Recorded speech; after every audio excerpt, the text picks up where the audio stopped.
There will be two major presentations, 10 minutes each, and then we will have roundtable exchange and discussion. To kickstart our second session, on behalf of the chairperson, I would like to introduce Mr. Felix Weidenkopf, expert on employment from ILO Asia Pacific, to come on stage and deliver his presentation on the drivers to increase productivity in Vietnam, the role of institution and policies for labor. Please, the floor is yours.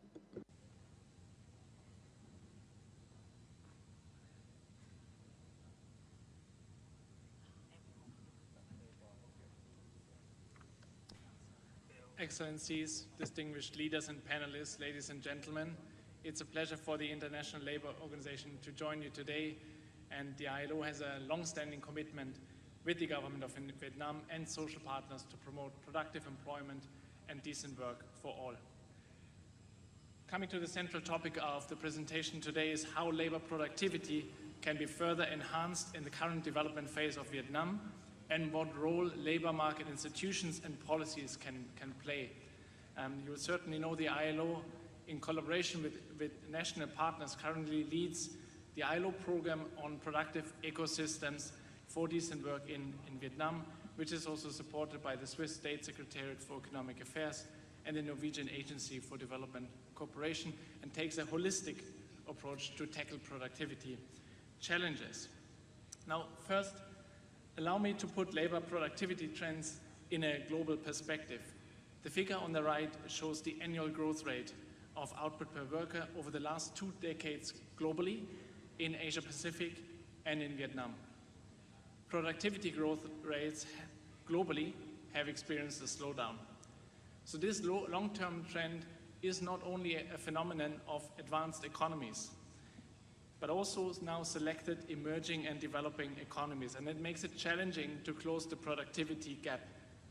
And this trend is, as we've heard this morning, also exacerbated by the fundamental change in the macroeconomic environment, from the inflationary pressures to geopolitical and economic uncertainties at the moment. So why does productivity matter?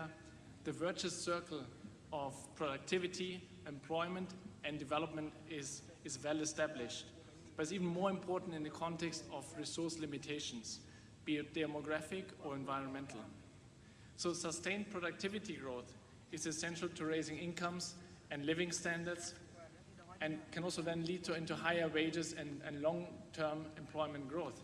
But that is provided the right labor market institutions and policies are in place.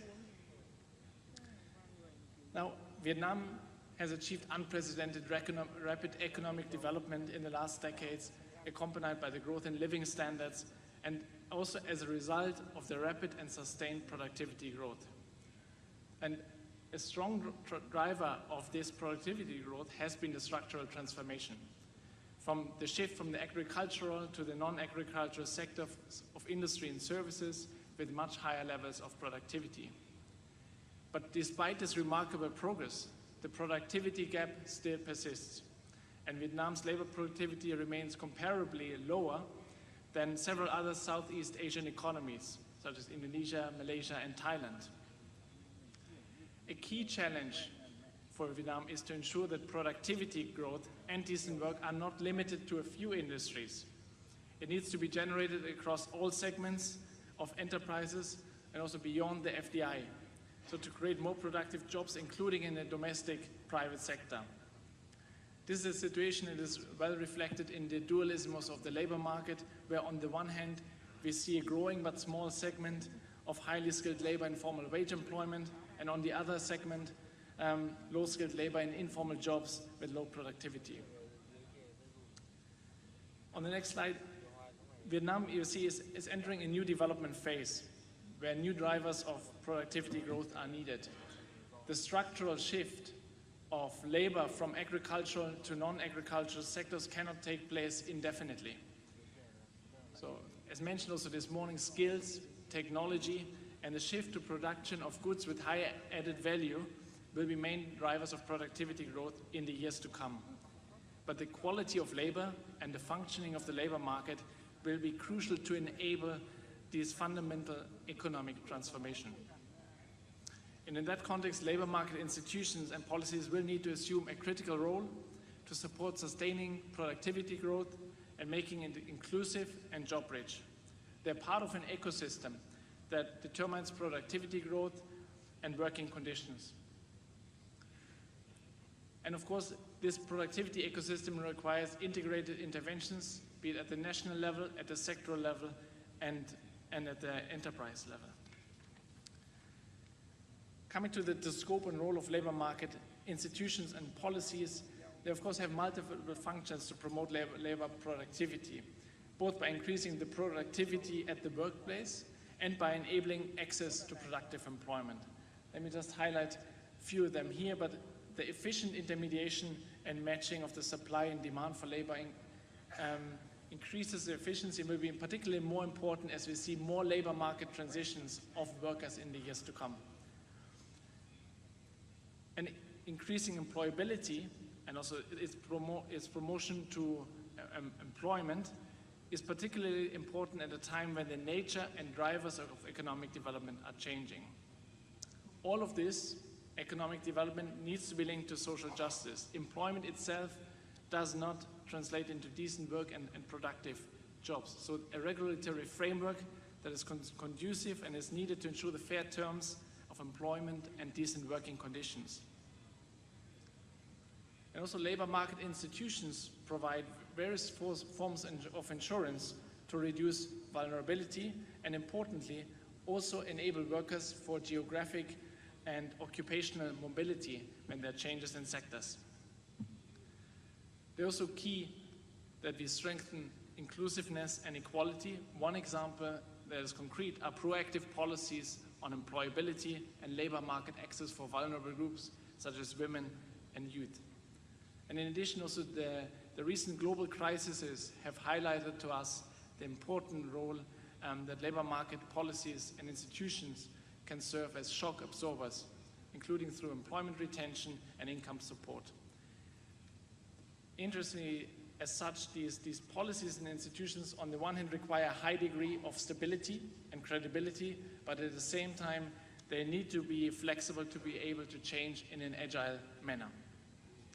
Now, let me highlight several key areas for Vietnam where the ILO sees changes are needed to increase effectiveness of employment and labor market institutions in the coming years in support of labor productivity growth. First, human resource development and strengthening employability need to meet the needs of increasingly knowledge and technology-driven economy and Industry 4.0. So with the shift of development model in this direction, skill requirements can be expected to increase significantly, as well as the need for lifelong learning. But this will be a challenge if you look at the current workforce that has lower levels of general education. So the challenge of also reskilling becomes important. Advancing some of these efforts through technical and vocational training is important, but it needs a stronger lens on quality, relevance, and inclusiveness.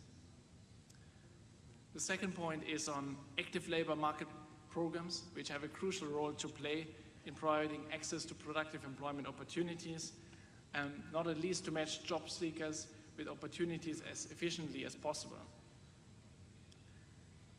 A major task will be how to expand the coverage of active labor market programs, including to those in vulnerable situations or in informal employment.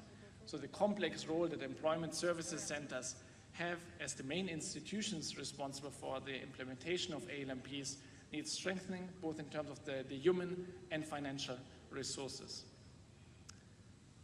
And third, labor market institutions, as they evolve, also need to respond to the changing nature of unemployment and the new challenges to make employment inclusive, especially for vulnerable groups that are affected by the rapid structural change. So the gradual shift we mentioned before of the economy to more skills and technology-based productivity growth also means the nature of unemployment is likely to change. We might see more of structural unemployment that to become more prominent as the demand for skills also becomes increasingly specific. And fourth point, to drive all of this underlying is to have in place efficient labor market information systems. It will be key to both align the design and implementation of of the human resources development strategies, of the employment strategies, and the economic development strategies and plan. So this requires, for the labor market information system, a very strong analytical capacity to integrate these multiple dimensional aspects. In this context of labor productivity, as was mentioned in the previous panel, SMEs deserve a special attention when discussing productivity growth and employment creation. They are the main source of employment growth, but they're also exposed to vulnerable changes in the external environment. So several steps can be taken to address this, to facilitate productivity growth in SMEs. One is through access to technology and adoption of innovations, and also by promoting formalization. All of the points I mentioned just now will be key to be supported by policy coherence. We know that the effectiveness of laws and policies governing areas such as employment protection legislation, active labor market programs, unemployment insurance, and labor market information depends on how well they are designed and integrated to support and complement each other. One example, active labor market policies will be less effective and less inclusive if they are not backed by passive labor market policies such as unemployment insurance. And at the same time, active labor market policies will be in a position to bring down the cost of unemployment insurance as they will reduce the periods of unemployment. So overall, to maintain this focus on productivity growth, labor market policies and institutions need a strengthened interface with other key policy areas, that is the social protection, the economic and industrial policies, the support to SMEs and reducing informality, and to education and human resource development policies.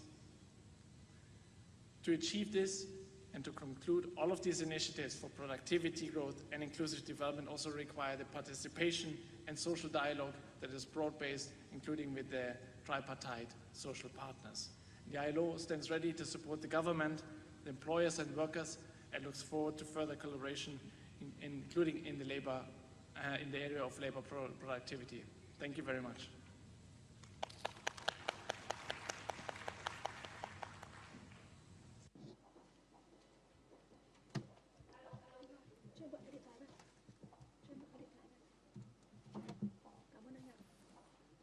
Xin cảm ơn ông Felix Weidenkopf, chuyên gia về việc làm.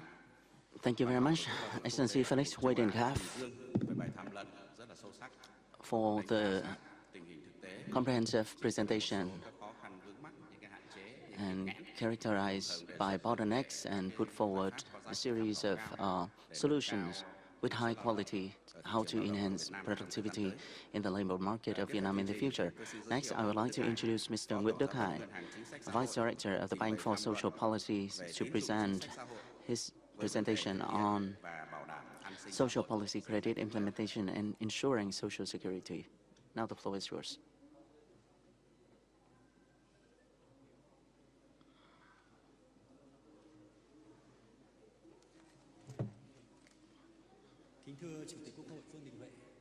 Excellency, President of the National Assembly Vương Đình Huệ, leaders of the parties, state and government, of the city, local government. At this meaningful forum, on behalf of the Vietnam Bank for Social Policy, I would like to give a presentation on social policy credit contributes to implement and ensure social security. Ladies and gentlemen,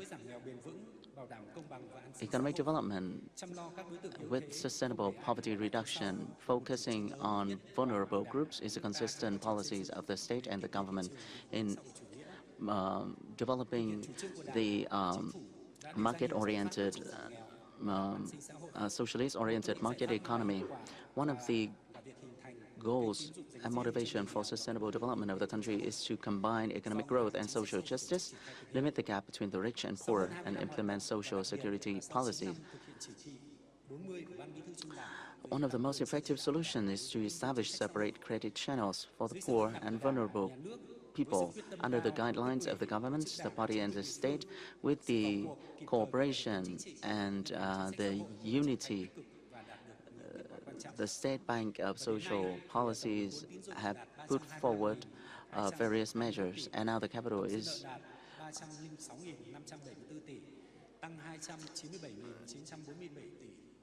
and we witness encouraging development with concrete results compared to 20 years of development. At present, 6.6 million of poor households have relations with the Bank of Social Policies. The quality of credit have been improved significantly.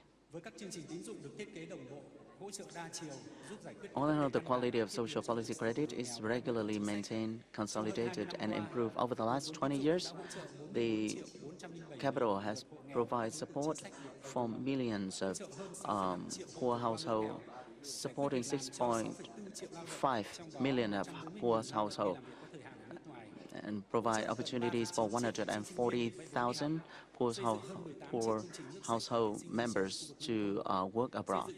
And we provide significant support, building houses for them, and we disburse over 4 trillion Vietnamese dong for businesses facing difficulties during COVID-19 period.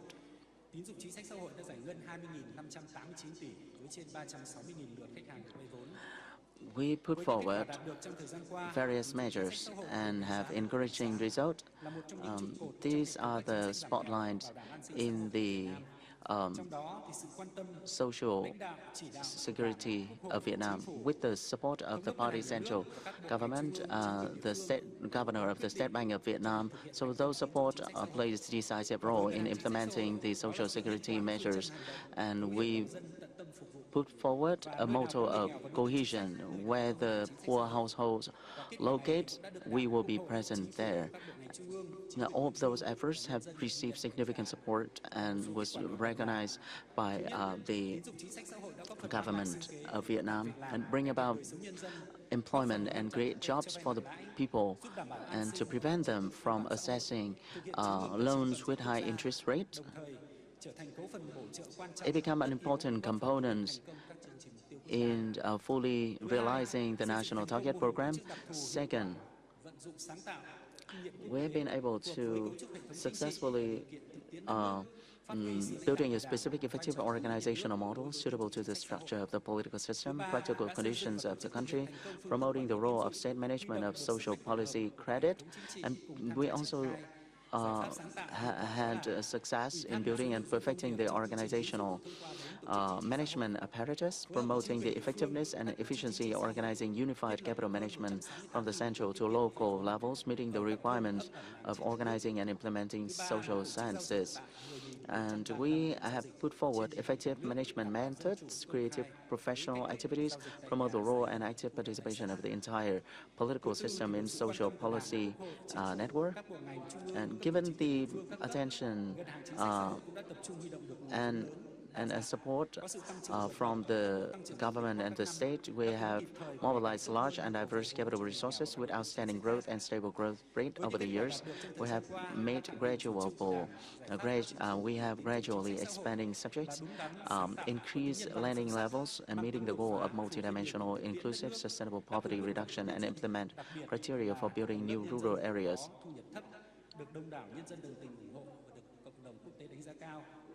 We received great support from not only the people, but the international organizations. Nevertheless, we face a number of difficulties as follows. First, the capitals, the sources of capitals. The capitals are diverse but not sustainable. To remove all of the difficulties, we suggest that all government and all sectors to provide solutions and recommendations for us. First, we urge that the National Assembly, the government, and the Prime Minister continue to pay attention, prioritize, and allocate capital to promote the role of the Vietnam Bank of Social Policy as a key bank in effectively implementing social policy credit programs. We also suggest party committees, ministries, and branches and localities at all levels to strengthen leadership and direction for social policies. Next, we suggest that relevant ministry, department, and branches and central agencies to review and research and propose amendments, supplements, and completion of legal documents, mechanisms, and policy related to social policy. In the future, we will continue to organize and well implement the specific social policy management method. We will mobilize and manage and use capital effectively and strongly apply information technology and modernize banking and developing products and support services that bring convenience to the poor and other policy beneficiaries, and improve management capacity and strengthen inspection and supervision, and strengthen weight training and improve the quality of human resources to continue to affirm the important position of the role of VBSB as the largest microfinance provider in Vietnam and Asia, and to be the main stakeholder for the poor and other policy beneficiaries. I wish all of you good health, success, and happiness. I wish success to the Socio-Economic Forum 2023. Thank you very much.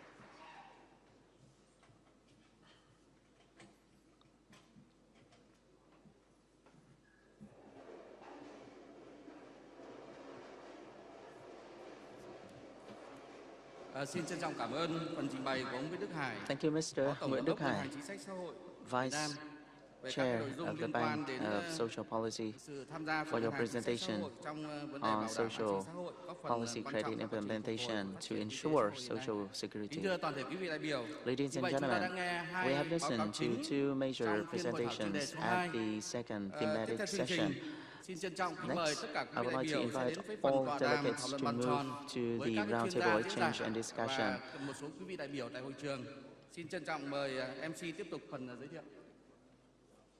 The MC, please take the floor. Thank you very much, Mr. Nguyễn Đức Hiển, Vice Chairman of the National Economic Commission.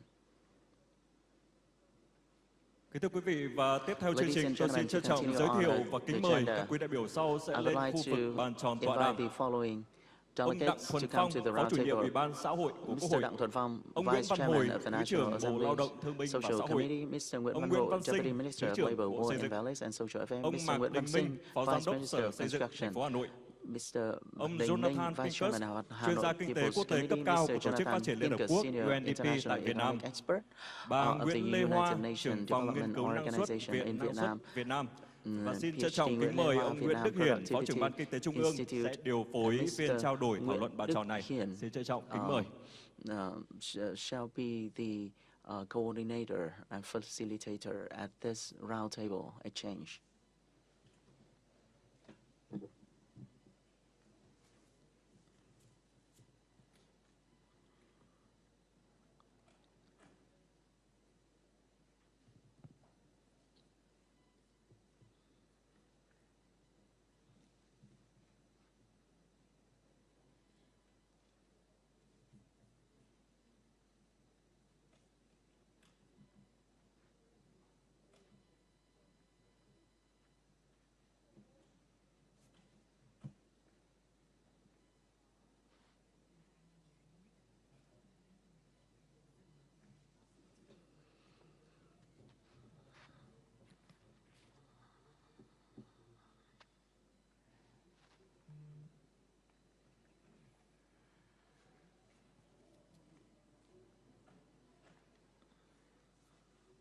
Vâng, xin phép các đồng chí lãnh đạo Đảng, Nhà nước và xin phép toàn thể quý vị, chúng ta bắt đầu phân thảo luận tọa đàm bàn tròn. And now the roundtable at the second session shall start.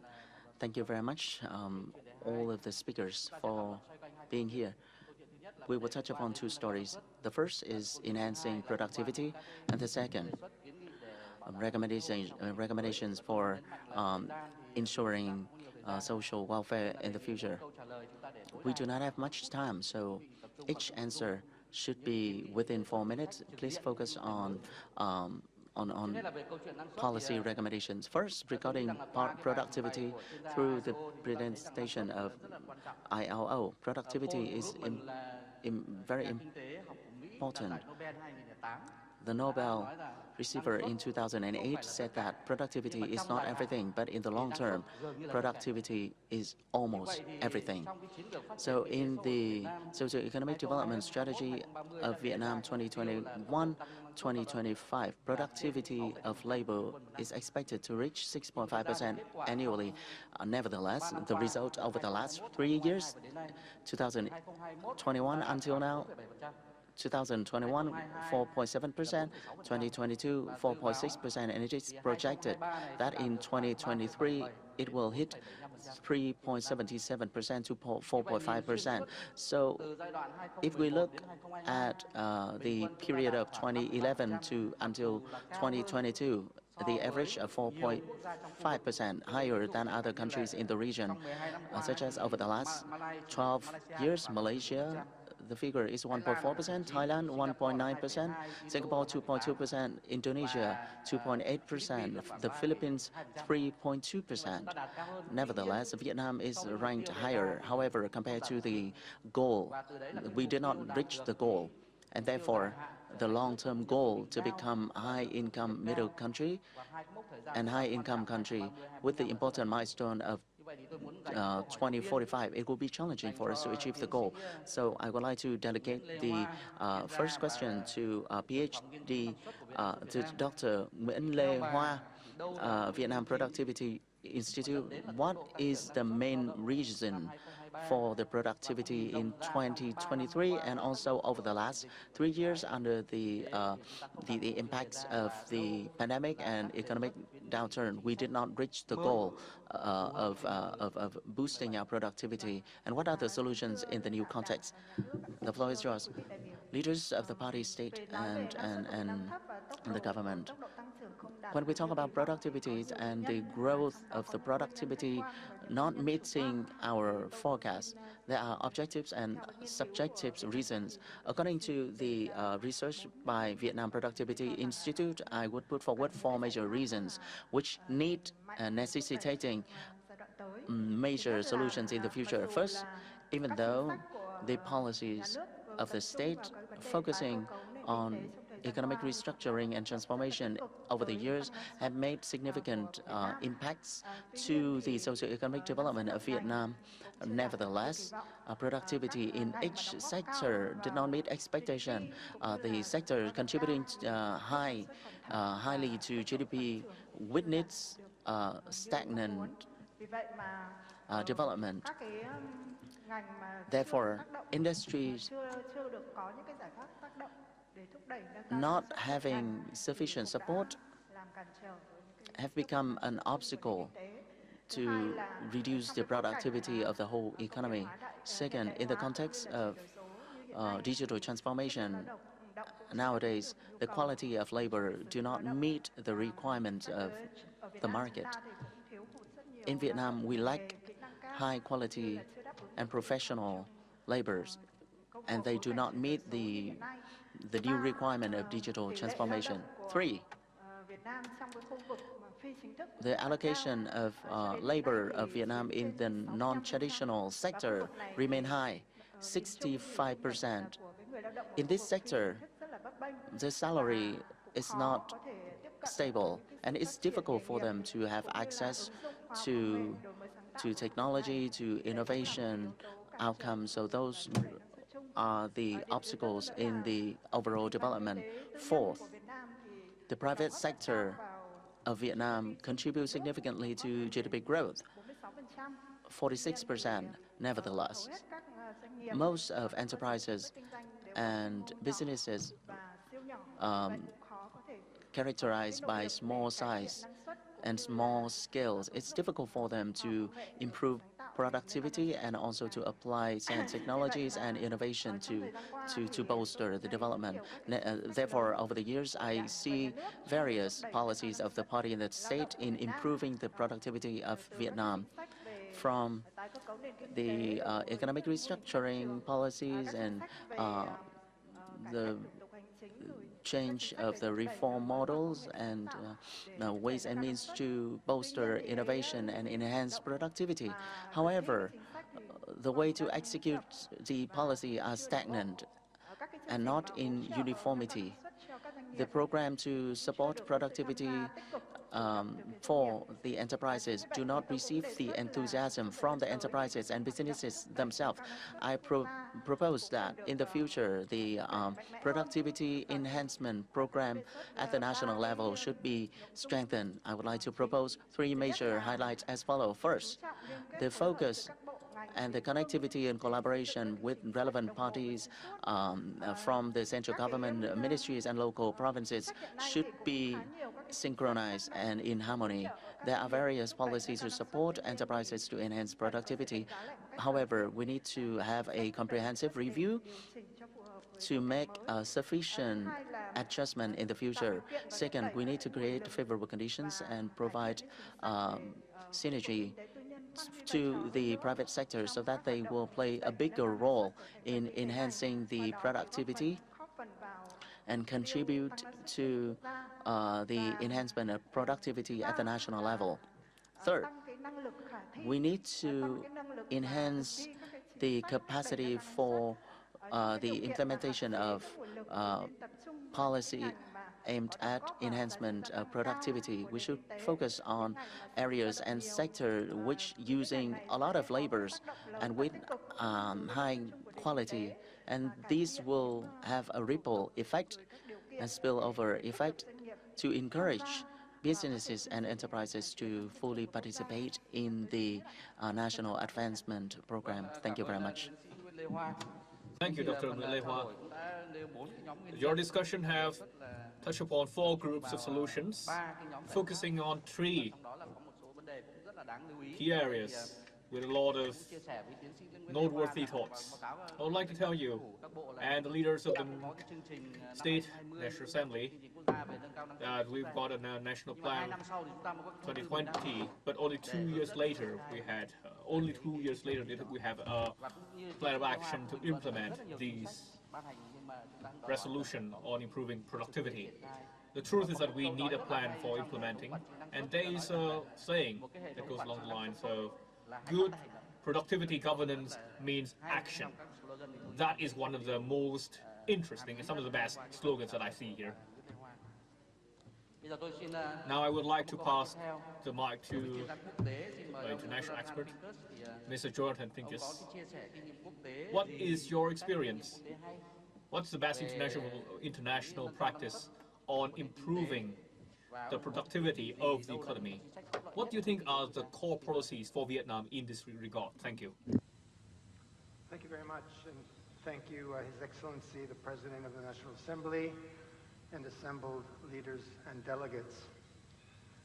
I think we need to think about productivity growth over the long period rather than over short bursts of time or of several years.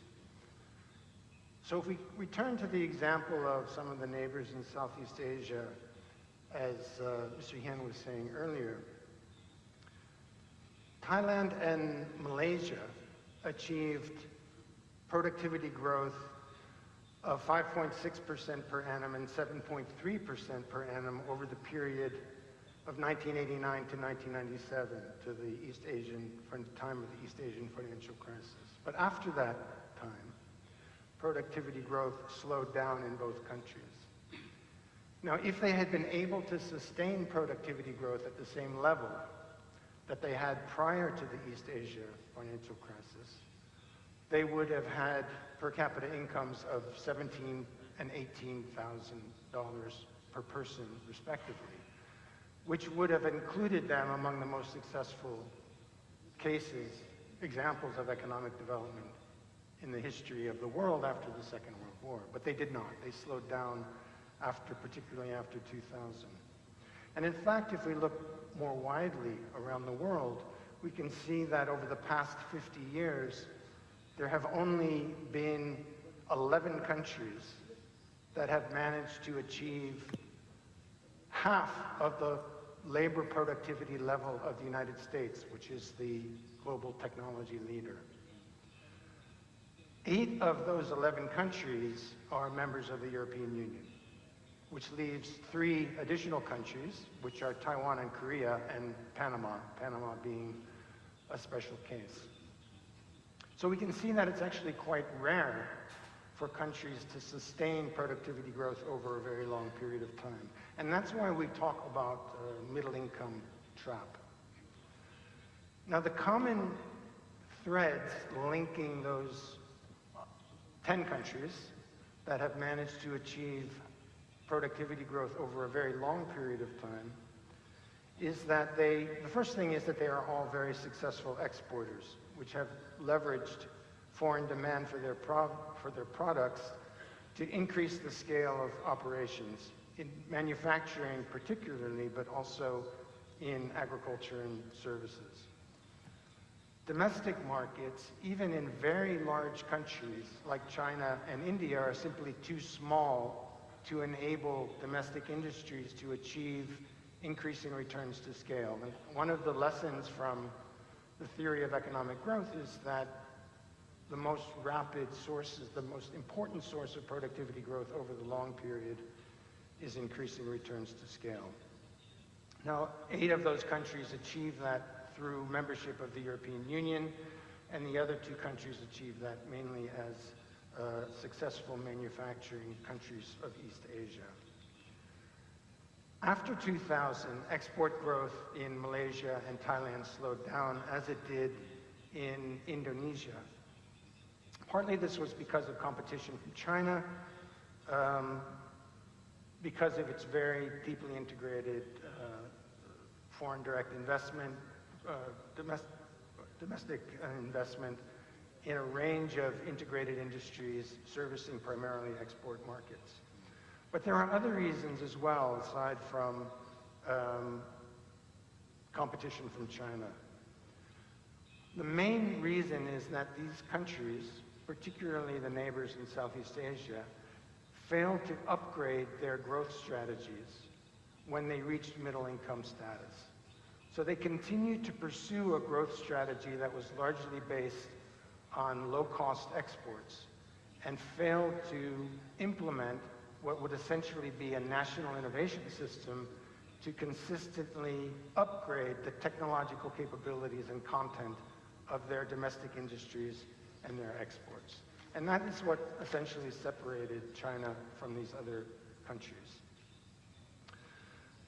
Vietnam is a lower middle income country, which has achieved very rapid growth over a very long period of time. The question is whether Vietnam will fall into a similar kind of productivity trap that Malaysia and Thailand fell into after the East Asian financial crisis of 2000. And I think the main question is whether Vietnam will succeed in developing, in building a national innovation system, which is essentially where Thailand, Indonesia, and Malaysia, and the Philippines fell down or failed to change their growth strategy after the year 2000. At the moment, we can see that in Vietnam, spending on research and development is relatively low. It's lower than in China, obviously.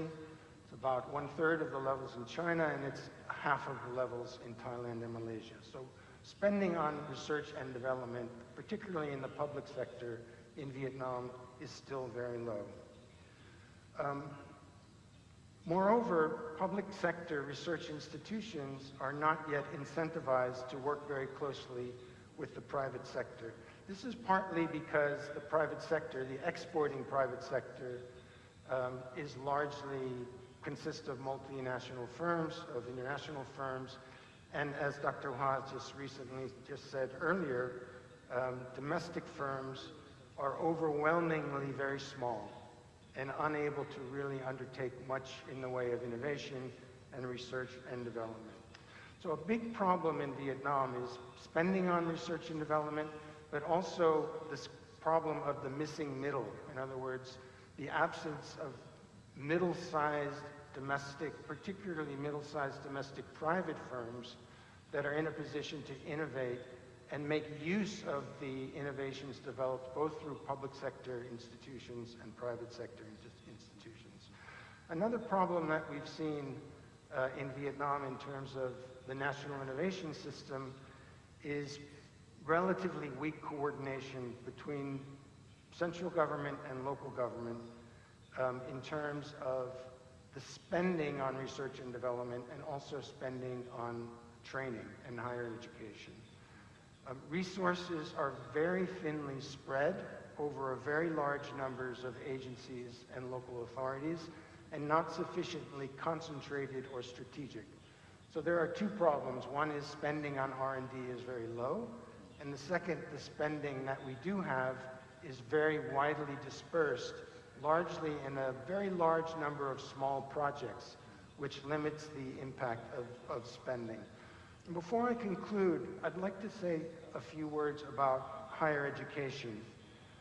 Vietnam, we don't really have very recent data on higher education spending in Vietnam as a percentage of GDP, but from what we do know and what we can piece together is that Vietnam, particularly in the public sector, spends relatively little on higher education. Now, the good news is that Vietnamese secondary schools achieve very, very good results in terms of mathematics and science, which is extremely important. But unfortunately, there isn't enough money in the system, there aren't enough places in the system to increase enrollment rates in higher education, particularly in engineering and the sciences. And the spending per student in engineering and the sciences in Vietnam is actually quite low. So what I would suggest is that in the current context in which foreign companies are interested in Vietnam, are interested in investing in technological development in Vietnam, in the semiconductor industries, in renewable energy. I think in this context, where Vietnam is actually a very attractive investment destination, Vietnam needs to be better prepared to receive that investment, and in order to do so, it needs what I would call a big push in science, technology, and higher education.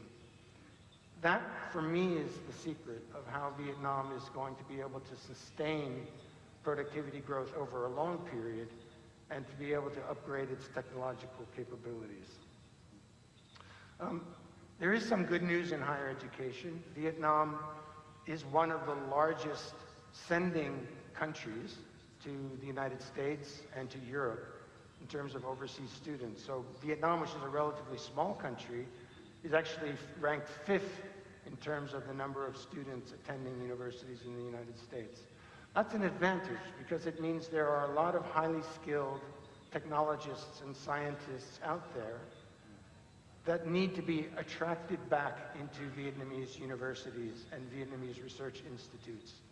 So there is a resource out there, a resource of Vietnamese human capital that is ready to come back. But we need both to increase the degree of spending on research and development and also on higher education in Vietnam, and also to have better coordination between industry, higher education and research, and also between different levels of government and higher education and research. Thank you very much.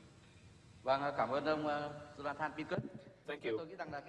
Thank you, Mr. Pinkerson. I feel that your speech have 4 major points. The first is that you emphasize the productivity growth must be maintained constantly. And not only productivity growth toward the domestic market, but also focus on the import market, which will generate sustainable development for Vietnamese economy. The second point you have said is that about the policies problem of Vietnam is first is about the technology policy. The second is about investment in R&D and public investment. And R&D research in Vietnam is only about 0.53%. And you also emphasize the big push in innovation and higher education and vocational training. And again, I would like to thank your speech. So you have heard the ideas of the two panelists and two presentations on productivity growth. I would like to hear the idea from a business, especially in manufacturing and industry, because we see that the manufacturing industry haven't reached the target, the growth target, especially in digital transformation and productivity growth. And I would like to invite from the Dong businesses in manufacturing light box, and you have achieved results in productivity. So, Mr. Vũ Đoàn Kết, I would like to ask you from the perspective of Dong light box, is that how you improve your productivity? You have 4 minutes. Excellency President of the National Assembly, leaders of the state and the party, and the panelists and delegates, to improve productivity is the core factor for the speedy and sustainable development of the business. And during this digital economy, we want to increase productivity through digital transformation. And in Dong, we carried out transformation in production, in our working procedures, and it's also in our model to control and manage our work and our business model. And during our manufacture procedure, we build the sensors to collect data, real-time data, and so as to control the machines and all the systems to be better connected and communicate with each other, so that we can have a smart production. And building on this e-environment, we can improve the productivity and the effectiveness of the resources. I would like to point out that before the e-transformation, the output of each month is only about 5 million products. But after the e-transformation, our output has reached 7.5 million of smart products with added values. And in some other products, even the output haven't changed, but the time and the working time for it has reduced because of the increased productivity. And thanks to digital transformation over the past years, despite the increase of the material and inflation and other difficulties, our production price and cost also reduced. So our product has been preferred and has been popular among the consumer, and we have become one of the top label in Vietnam. We also carried out digital transformation in applying software and other robot activities such as NPR to optimize the operations of the manufacturing process. And we have released our workers from the repeated works and increased their creativity.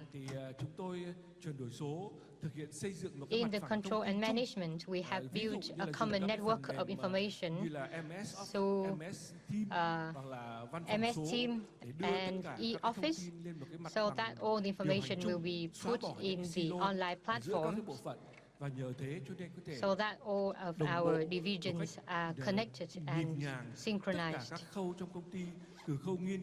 So from research and design to the production and the distribution of products has been well connected, so that we can reduce the time to bring a product into the market. Another thing is that through e-commerce and e-transformation, we have greater access to the online and offline platform to sell our products. And we have provided our customers with more opportunities and channels to select the products. And at the same time, we increase our interaction between our customer service and the customers. So the e-platform for selling products has increased 3 times compared to last year. And last, the e-transformation have created the creative information. So we are not only the engineers and the workers, but also we have established connection with our suppliers, material suppliers, and consumers. All of them can join the procedure of giving opinions and ideas to meet the demand of the customers. And this has been the innovative ecosystem, which can new mindset and the new thinking. And thanks to the e-transformation, we have better managed our assets and our materials and productivity.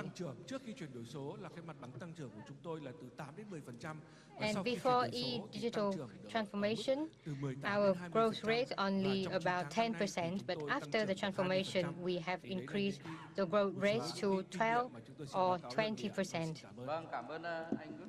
Thank you, Mr. Nguyễn Đoàn Kết. And after your presentation, we can see the 7 impacts of the e-transformation on the productivity, from the building an economic ecosystem to connect all the stakeholders and to increase the productivity. And we can see that the e-transformation is a new tool to improve productivity. So, ladies and gentlemen, we see that the experts from ILO had 8 points, and I found 6 points from the presentation by Mr. Pinkus, and then several points from the Vietnam Productivity Institute. So now I will move to the second round. It's about social security. We see that the final goal of all the policies is about people-centered and to ensure social security. So I would like to ask a question to Mr. Nguyễn Văn Hồi, Deputy Minister of Labor. We see that the social security insurance policy had become one of the pillars in social security. So social insurance will be the base to ensure social security. So according to the law on 2023, the law will receive opinions from the National Assembly this October, and then will be adopted in May 2024. So which will be the major directions and major policies will be included in the adjusted new law on social security? Your Excellency, President of the National Assembly, distinguished leaders, members of the Party Central Committee, distinguished participants, I believe that the amendment of the Labor Law 2014 was very important and very necessary against the current backdrop. This was put into the plan for legislation 2023. The ministry, the MOLISA, has reviewed the implementation of the law and has provided feedback to the National Assembly, providing a detailed draft on how to amend the social security law in the upcoming session of the National Assembly. The most important thing is to amend the social insurance law. This should be properly implemented in order to realize the Resolution 28 on improving social security and implement article of the Constitution on ensuring social security for the entire public and the entire workforce. These are the goals that we have set, that we have submitted to the central level, and the rector of the Ho Chi Minh National Political Academy can vouch for that. We have a number of key amendments to suggest to the National Assembly. First, we would add household businesses to the list of beneficiaries. This is the first priority to be added to the list of compulsory social insurance subscribers. We would also call on the National Assembly to put on the agenda the administration of collective economic groups. And the third group is social pension for those 75 years old and up. This is a major policy beneficiary group that would add to the coverage of social insurance. Regarding policies, we have recommended 5 groups of policies to the National Assembly and 1 concrete area of policy.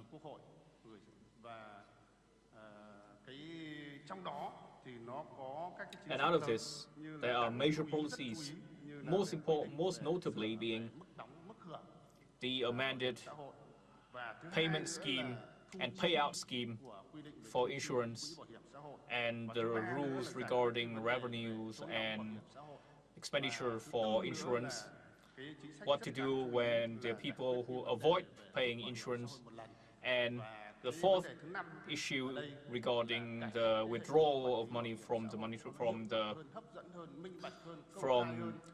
social insurance, and 5th, how to make it more attractive for the people to subscribe to social insurance, and 6th, how to make the social insurance funds invest their funding better. So these are the main lines of action that the new amended social insurance law submitted to the National Assembly would include. Thank you. Thank you for your briefing of the 5 major policies and 1 specific policy to be submitted to the upcoming law draft. You have said that there should be better governance over the one-time withdrawal of subscription from social insurance funds. According to the statistics we have got, about more than 100,000 who had withdrawn from the fund, with an increase of 18 to 20% a year compared to the previous year. So this obviously requires an amendment of law regarding the social insurance law. So what is the solution to be put into law regarding this? Distinguished leaders, dear participants, the issue of withdrawing money, from social insurance scheme for 2016-2022, 5 million doing so over those 6 years, and 1.2 returning to the labor market. So there were now a net 3.7 million fewer subscribers to social insurance schemes from 2016 to 2022. Without these numbers, the increase of subscribers would have increased from 13 million to 20 million between those same years. So as of this year, we only have about 17 million who are subscribing to social insurance schemes. Why does this happen? We have to look at the cause. The vast majority of those who withdraw from insurance scheme are those who pay for fewer than 5 years. Why? Often, workers who withdraw from social insurance funds, they do not actually make a large payment. It's equivalent to 5-10 months of the salary, 25-30 million Vietnam dong. So that's not a large number. What happens here is they are not fully aware of how important social insurance is in ensuring social welfare for them for their whole life. Secondly, Vietnamese workers have low income, low saving rate, and when they are in job distress, they need some sort of financing to address short-term, because they need to address short-term financial distress now. And many people think that social insurance is not important, they're not going to get any benefit from it. So these are the cause for it. So what are the solutions? In amending the social insurance law, our recommendation is the first thing first. Awareness. We have to raise public awareness. We have to increase public information. You see, life insurance just covers one aspect of social insurance, and yet thanks to PR, they managed to attract a huge amount of subscribers. So what happens here is we need to have programs to expand participation in social insurance schemes. This is very important. Secondly, we need to improve legal frameworks to support workers, give them temporary subsidies in time of distress.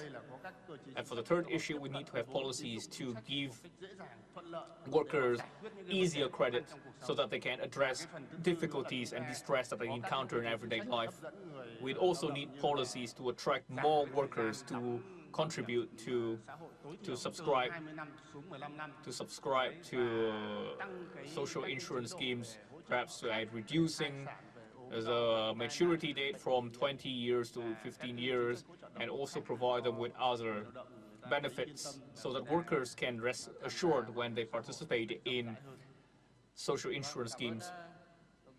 Thank you, Mr. Vice Minister, for giving 5 groups of solutions. I have to say that I would like to hear the voice from the Social Affairs Commission of the National Assembly, who will contribute to this amended law. You will also be the supervising body for the implementation of the new social insurance law. Mr. Đặng Tuấn Phong, what do you have to say on this? Leaders of the party, the state, the National Assembly and delegates, regarding the amended social insurance law, we have 5 main topics of policies, and in August we have an official assessment of the draft law, and then we will make a report to submit to the National Assembly. But here in the draft law, we see some of the problems regarding the situation on the 5 groups of the policy. And some of the policy groups has been following the situation, and some of the groups have been used to resolve the one-time social insurance. So we have to look at the situation and point out the reasons and learn from international experience to find a solution. And now the government is collecting the ideas and opinions of experts and the people and other beneficiaries so that they can improve the draft law. Regarding the assessment authority, we basically agree with the 5 policy groups and 11 other detailed groups. But the problem is about the one-time social insurance, which is now the problem and the challenge for us. The government have given two solutions. The first one is following the decision 93 of the National Assembly, allow the people to withdraw the one-time social insurance, and in the next time they have to reapply the insurance following some articles in the draft law. The second solution is that the people can withdraw half of the sums they have paid for the social or pension insurance. So the 50% solution also have the pros and cons. So when we're collecting the ideas from the laborers and the workers, and some of them disagree with both of the solutions because they believe that the one-time withdrawal can be unfair for the people. And for the second solution, the amount of the payment have been paid by the employers, it also belongs to the employees. So based on what criteria that you allow the people to withdraw half of the amount have been paid. So maybe the solution is that you can only withdraw half of the amount of the insurance after 5 or 7 years of continuous payment. Also, there are some ideas believe that we should force the laborers to pay a compulsory amount to ensure long-term social welfare, and the other part is that the flexible amount that they can withdraw. And some other ideas believe that we should have suitable solutions, and according to the Social Committee of the National Assembly, we believe that the ultimate aim is to ensure social welfare for the workers so that the social security insurance policy can attract loyal subscribers. And the problem of withdrawal has to depend on the situation. And the people who withdraw the money are around 20 to 40 years old, and most of them are from the south of Vietnam. So it depends on the mindset of the people from different regions in the country. And this is the challenge for the policymakers. We see that around 3 million workers have withdrawn from the labor market. We cannot follow them to know where have they been after they quitting their job and withdraw from the labor market at a very young age, from 20 to 40 years old. So we have to research on this issue.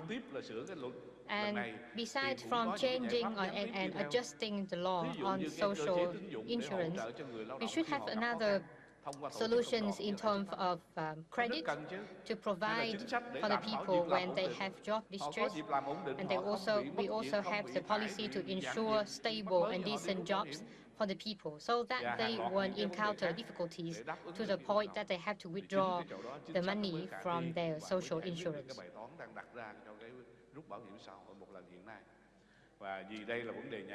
And this one-time social insurance is quite a sensitive issue, and this can trigger social instability, because if we do not provide enough information about this, we will create a trend of people withdrawing their social insurance.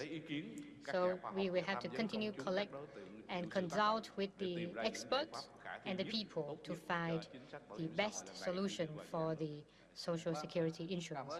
Yes, thank you, Mr. Đặng Tuấn Phong. And we still have 10 minutes left to end this session. So now I would like to pose a question in an issue, a very urgent issue in 2023, and this is also an issue related to boosting economic situation in Vietnam. It is about the social development in Vietnam. According to Decision 29, We have a direction and guideline to give priority to the land price so that we can build 1 million of houses for people of low incomes and the workers. And recently, our PM had issued a new decision for building 1 million houses. And then we're looking at the past from the law on the social houses for the people. We still have a lot of drawbacks in this situation. So in the upcoming time, we will adjust our housing law 2014. So I would like to pose a question to Mr. Nguyễn Văn Sinh, Deputy Minister of Construction. So in 3 or 4 minutes, you please point out the new terms and articles in the amended housing law for the poor people and people of low income. President of the National Assembly, distinguished leaders, distinguished participants.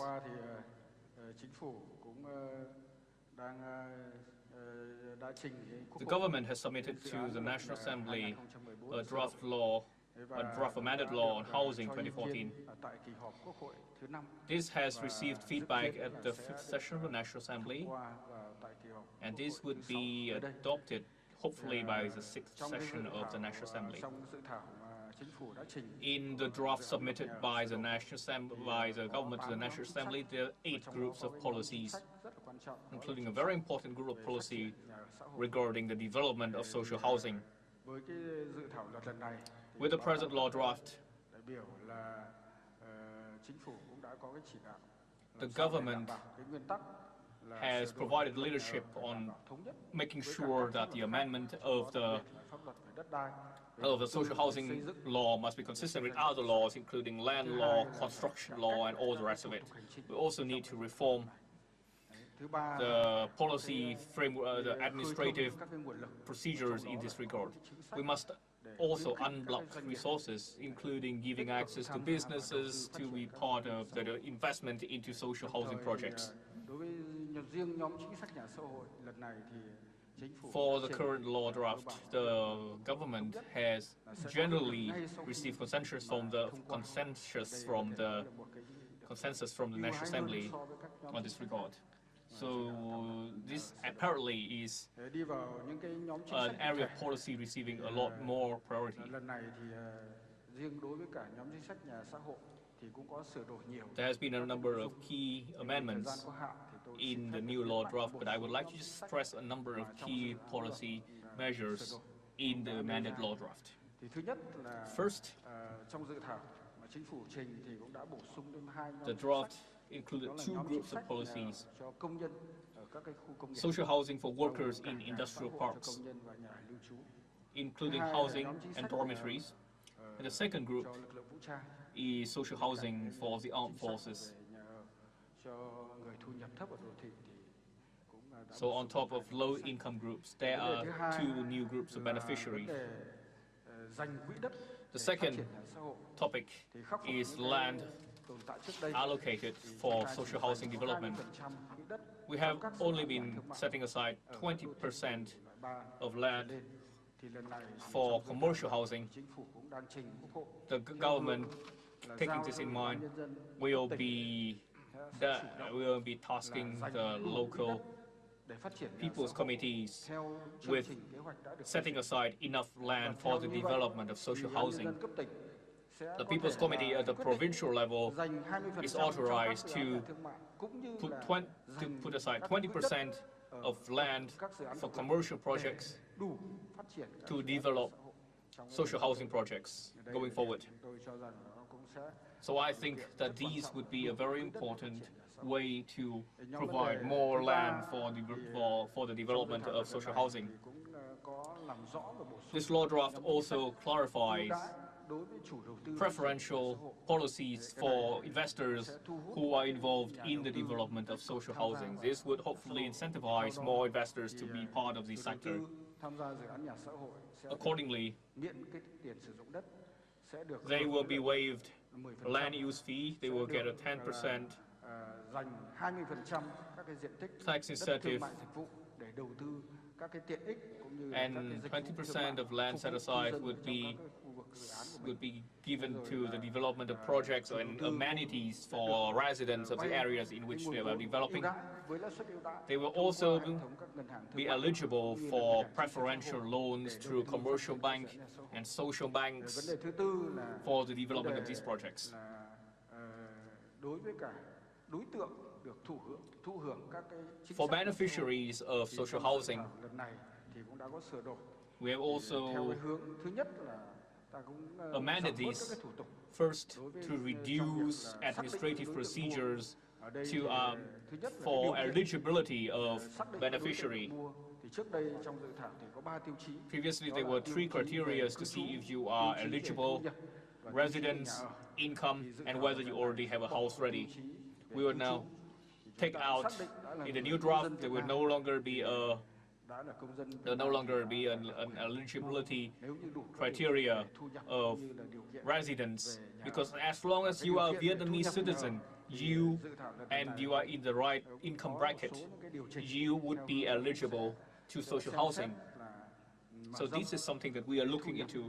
nâng cái mức thu nhập cao Talking hơn, about income, cũng như là cái tiêu chí về we nhà would ở. also increase Như trước đây these là bracket, 10 this mét income vuông bracket. có nhà ở nhưng mà diện tích dưới 10 mét vuông thì có thể trong thời gian tới thì cái này cũng giao cho chính The phủ. minimum Thì theo housing từng thời per kỳ person sẽ có thể xem xét nâng might be lên adjusted from 15 mét vuông trên đầu 10 người, meter giống như ở một số các nước square trong khu vực. to 50 meter square. Vấn đề thứ tư thì ở đây thì cũng liên quan đến một số The các fourth chính sách issue cải cách các thủ tục hành chính, nhất là các thủ is tục closely liên quan associated đến with đầu tư, administrative liên quan reforms, đến giao đất, liên quan đến especially lựa chọn on đầu tư cũng như là the xác selection định of giá bán, investors, rồi bidding, giá thuê mua pricing, cho các cái đối tượng renting trong cái prices, and all the này. rest of it for beneficiaries. Vì thời gian có hạn thì xin phép In the được interest báo of cáo time, toàn thể this hội is a nghị very, very brief các chính overview of thì với the những cái sửa đổi như thế này và thời gian of tới the đây thì amended Liên Hợp Quốc law có draft 6 on cái social giai housing đoạn qua thì at the chúng tôi upcoming tin tưởng là session of the sẽ National tạo ra một Assembly. số những I cái hope that cơ these chế law drafts rất would là put thông on the thoáng table để thúc đẩy phát triển nhà xã hội.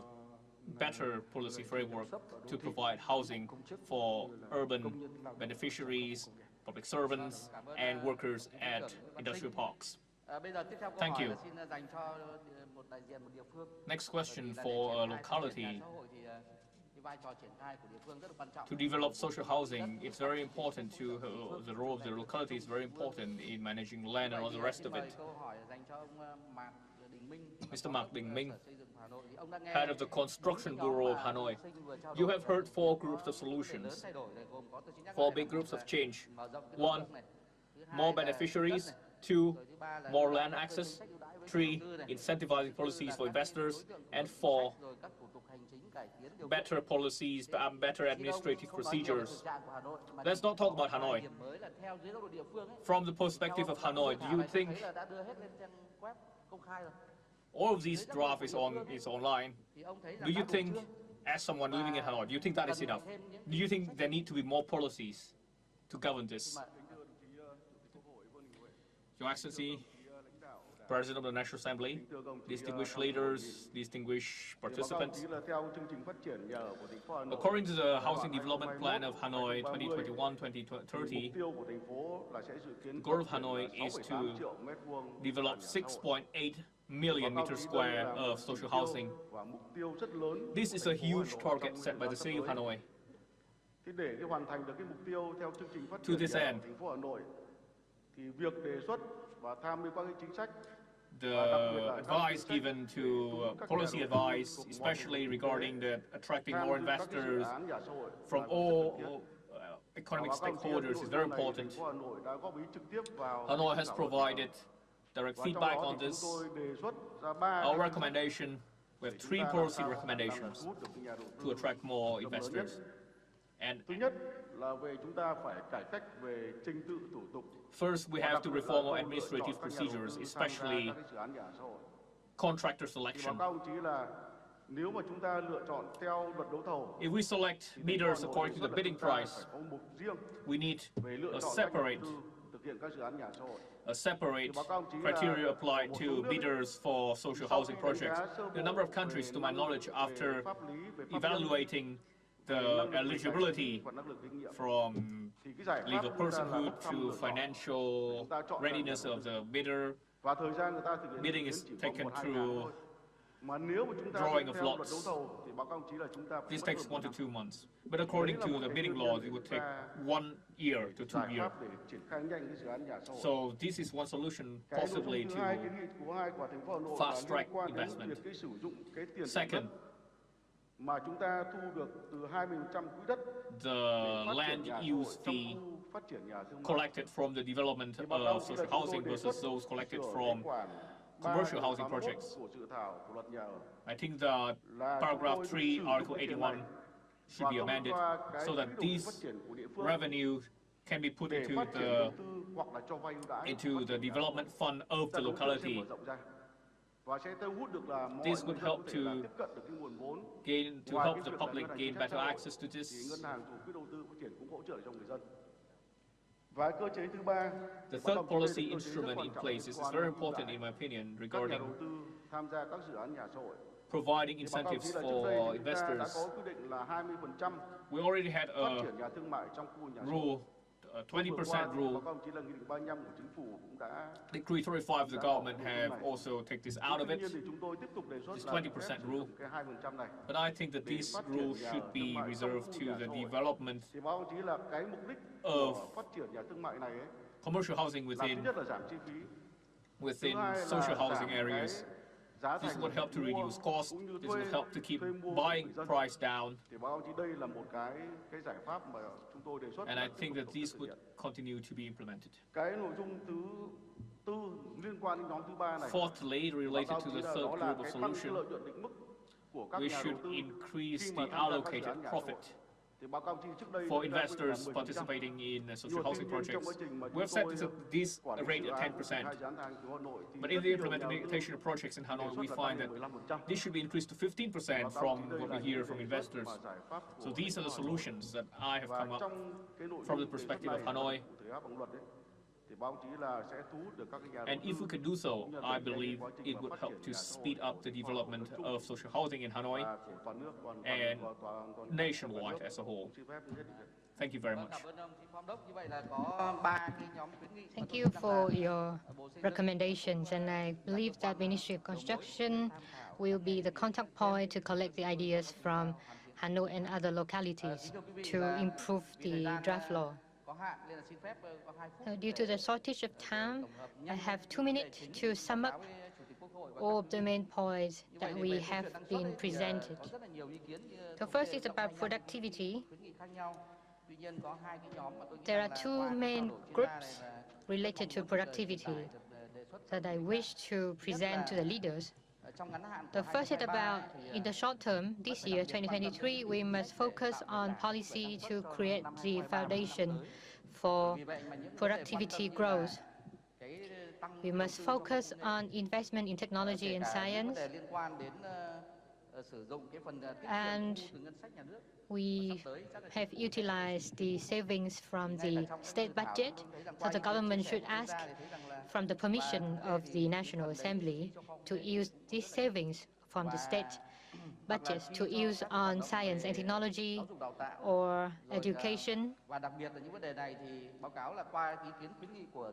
And through the recommendations from UNDP, we must constantly focus on productivity growth, even in the midst of financial crisis or other crises.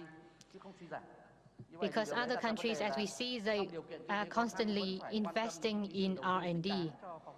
So as a result, we should pay greater attention and constant attention to R&D, education, and science and technology. And World Bank also said that in their latest report that we should invest more on innovation and technology, despite of the difficulties we are facing.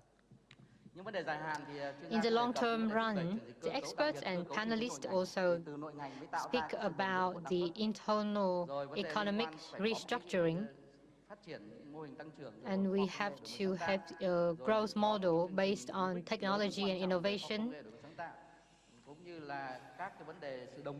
and the unity in the implementation between the central and the local levels, and the issue in the digital transformation of businesses and also the workforce.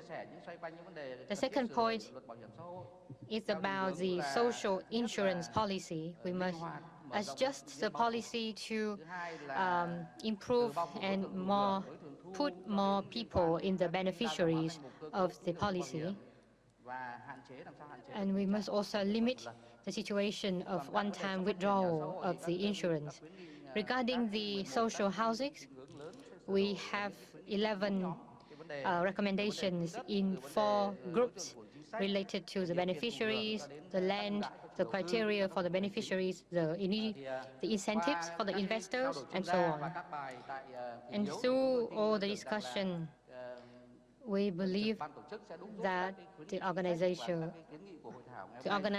today will collect the ideas and the insights from the experts, so that in the last month of 2023 and toward 2025, we will have clearer directions for development.